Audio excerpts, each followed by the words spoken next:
فنہاہ وقال تزوج الودود الولود، فرمایا ایسی عورت سے نکاح کرو جو بے پناہ محبت کرتی ہو، الولود اور بہت کثرت سے بچے جنتی ہو، فإنی مکاثر بکم الامم، قیامت میں تمہاری کثرت پہ فخر کروں گا کہ میرے فالوورز دنیا میں اتنے زیادہ تھے.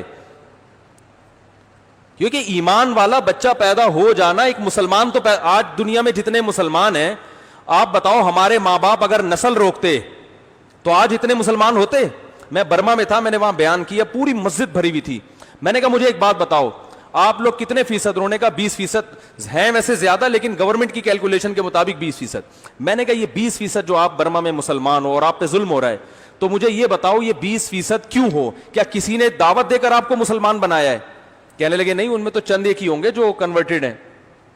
میں نے کہا اس لیے ہو کہ آپ کے والدین نے نسل نہیں روکی، باپ دادا نے بھی نہیں روکی، والدین بھی. اگر آپ کے والدین اور باپ دادا دو بچے پیدا کر کے جاتے تو آج آپ 10% ہوتے. تو برما میں مسلمان جتنا پٹ رہے ہیں اس سے دگنا پٹتے ہیں، کیونکہ ڈیفنس کی ابھی تو پھر بھی ایک بڑی آبادی ہے نا، ڈر ہوتا ہے کہ یہ امڑ کے نہ آ جائیں، اور زیادہ ظلم ہوتا.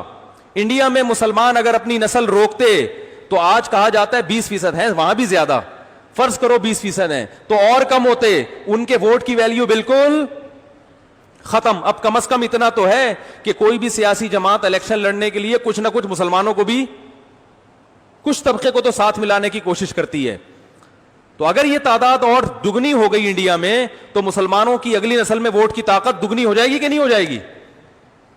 تو غامدی صاحب کو کہنا چاہیے تھا کہ انڈیا کے مسلمانوں، ہندو جو ہمیشہ جو متعصب ہندو جیتتے ہیں اس کی وجہ یہ ہے کہ ان کی تعداد، ان کا ووٹ بینک انڈیا میں زیادہ ہے. آپ بہت تیزی کے ساتھ نسل بڑھاؤ تاکہ اگلی نسل میں آپ کا ووٹ بینک، اس کی قوت بڑھ جائے. تو نبی تو یہ سب چیزیں جانتے تھے، اس لیے اپنی امت کو ترغیب دے رہے ہیں کہ انہوں نے میدانوں میں لڑنا بھی ہے. ان کی جب تک ان کی افرادی قوت اتنی بائیکاٹ اگر اتنی بڑی آبادی کرے گی تو اس بائیکاٹ کا اثر ہوتا ہے. تو بہت کچھ مسلمان اپنی آبادی سے کر رہا ہے. ٹیکنالوجی نہیں ہے، وہ ہماری حماقتوں سے ہے، اس کا تعلق آبادی سے نہیں ہے. وہ تو ہمارے اس سے آدھی بھی آبادی ہوتی تو اس سے بھی زیادہ گئے گزرے ہوتے. جو ہماری یونیورسٹیوں کا اور کالجز کا حال ہے نا، اس کا بچوں کی کثرت سے تعلق نہیں ہے. اس میں ایک بچے کو بھی داخل کراؤ گے نا وہ بیچارہ گدھا ہی بن کے نکلے گا. وہ تو سسٹم ایسا ہے نا، گدھے بندے میں ہیں.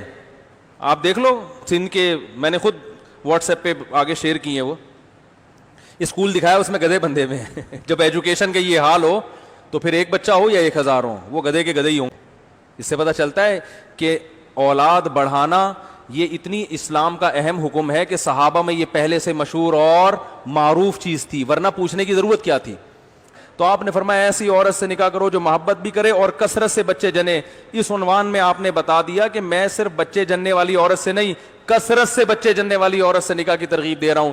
تو جو پیغمبر یہ چاہتا ہو کہ صرف بچے نہ جنے بلکہ کثرت سے جنے، وہ ایسی عورت پہ نکاح پہ کیسے خوش ہوگا جو بانجھ ہو.